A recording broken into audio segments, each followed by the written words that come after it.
Manusia pada hakikatnya dilahirkan dalam keadaan suci, yang menjadikan manusia itu Nasrani, Majusi, Yahudi adalah orang tuanya itu sendiri.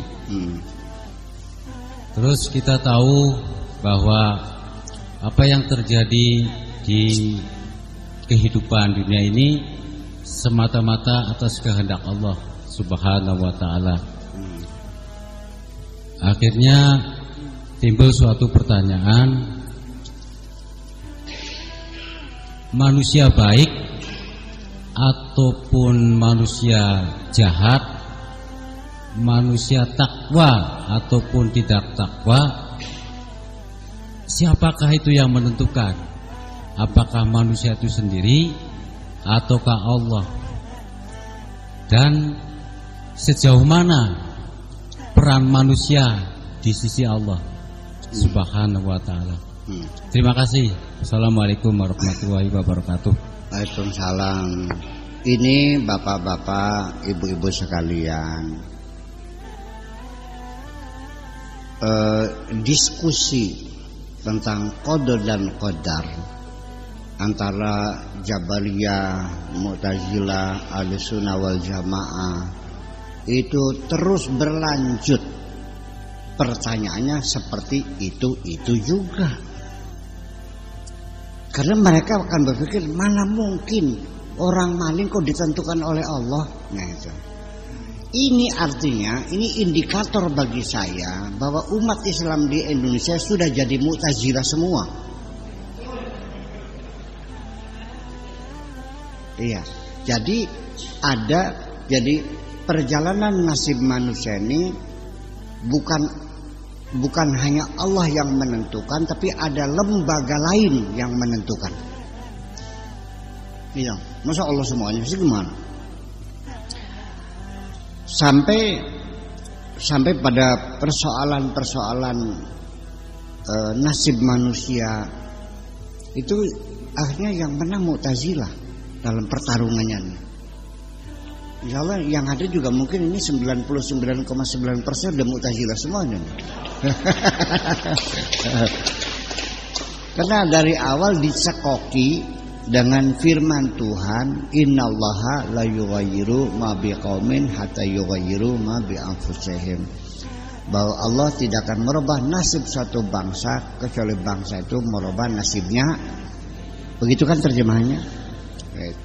Itu ceramahnya dengan penuh semangat, dengan mengepal-ngepalkan gitu, kayak ngancam Gusti Allah. Allah lagi diancam-ancam terus. Itu artinya kan begini, Allah akan merubah nasib kita kalau kita merubahnya, kan begitu. Kalau kita tidak merubah, Allah tidak akan merubah. Kalau kitanya ke barat, Allahnya ke barat. Kalau kita yang ke timur, kalau kitanya mandeg, kitanya merubah, Allahnya. Jadi siapa yang jadi Tuhan? Ini kita terjebak sesungguhnya, terjebak. Jadi dikiranya Gusti Allah kok kayak ponakan ira sing ndase koreng nikah. Seperti keponakan kamu yang kepalanya koreng, nurut saja. Kitanya berubah, Allah berubah. Kalau kitanya tidak, yang jadi Tuhan siapa? Nah itulah memang kamu sebutnya Tuhan, tetapi nyatanya Tuhanmu selalu ikut kepada kemauanmu. Itu yang terjadi. Jadi yang menang siapa? Mu'tazilah juga. Karena Mu'tazilah meyakini nggak ada itu qada-qadar itu. Selesai. Mu'tazilah tidak mengakui qada dan qadar sebagai rukun iman. Allah memberikan kebebasan mutlak manusia untuk memilih. Logika mereka mengatakan begini, kalau kita ini tidak diberi kebebasan memilih, maka kita tidak akan dimintai pertanggungjawaban. Ya enggak? Bisanya kita dimintai pertanggungjawaban karena kita telah memilih. Kalau kita dipaksa, apa yang pertanggungjawabkan? Itu satu. Yang kedua, kalau Allah itu, ini kata Mu'tazilah, kalau Allah telah menentukan seseorang itu menjadi orang kafir, lalu apa artinya Allah menyuruh orang itu beriman? Kan begitu? Betul enggak? Allah menyuruh kita menjaga kesehatan, tetapi Allah menentukan sakit kita. Itu artinya irasional, kata orang Mu'tazilah. Jadi makanya perumpamaannya, ketidakadilan Allah dengan qada dan qadar itu adalah tampilan ketidakadilan Tuhan. Sehingga masuk akalkah ada orang dilarang tenggelam tapi tangan dan kakinya diikat? Masuk akal enggak? Jadi kalau kita melarang orang itu tenggelam, ya tidak boleh tangan dan kakinya diikat dong. Berarti manusia harus diberikan kebebasan. Itu Mu'tazilah. Ya ternyata pada akhirnya ya kalau kita berpikir seperti itu ya nanti menjadi Mu'tazilah juga. Sekalipun kita seformalnya mengatakan kalau Mu'tazilah laknatullah alaihim.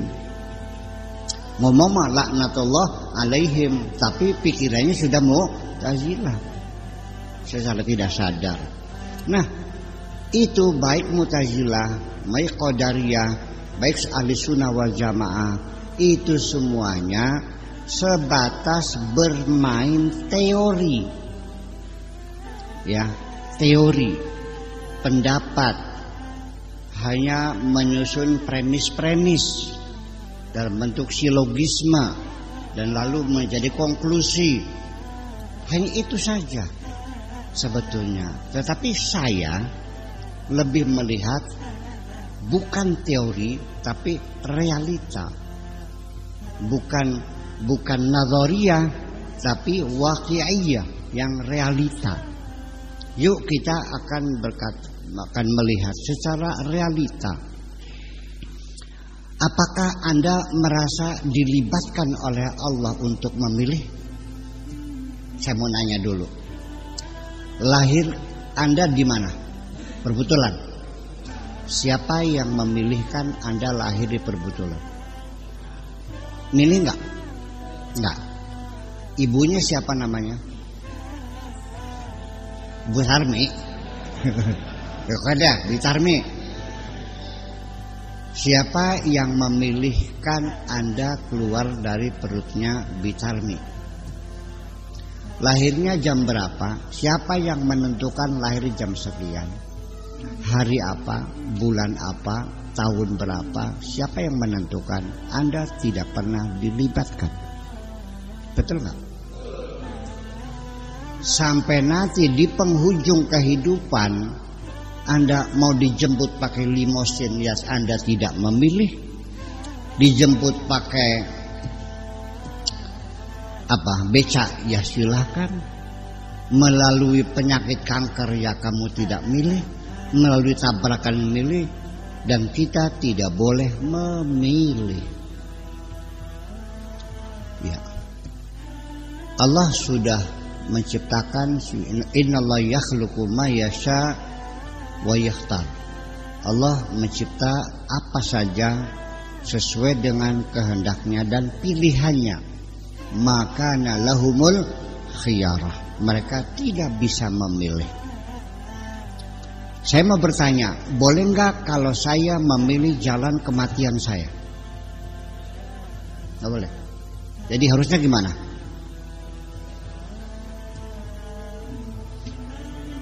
Sekarang tubuh Anda sendiri, apakah darah berputar melewat pembuluh darah sekujur tubuh setiap hari? Apa Anda terlibat? Jantung berdegup setiap menit, itu 70 kali detakan jantung memompa darah. Apa Anda terlibat? Apakah ketika masuk partikel-partikel asing dalam tubuh Anda, kemudian partikel asing itu, virus itu dimakan oleh fagosit, terjadi pertempuran dalam tubuh Anda. Apa Anda sadar? Terlibat juga tidak kok. Ini saya bicara realita nih. Ya itu kesalahannya. Terus yang jadi masalah apa? Realitanya begitu. Jadi ketika kita mengatakan aku bisa menghisap rokok, aku bisa menyalakan rokok, aku bisa menyalakan lampu, aku bisa berjalan, aku bisa, itu prangsane.